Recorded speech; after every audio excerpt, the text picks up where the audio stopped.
gisaytan pag-ayo ni Angkol ang dapit sa 7-Eleven kay naibalita aduna day mga tao nagdalag sundang naghupo-hupo sa dapling sa kalsada. Moto giadto ni Angkol iyang gisaytan og pag-ayo. Dili baga to mga tao ni Dato Puti ISD Dato Adlaw.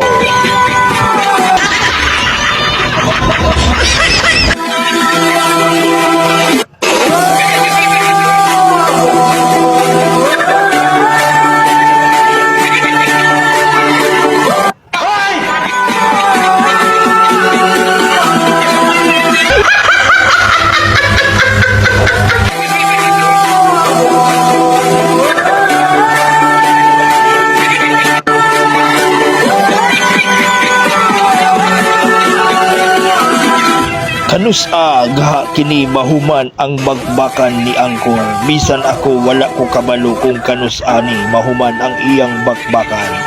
Ang atong buhaton atangan na lang nato kanusa ni mahuman.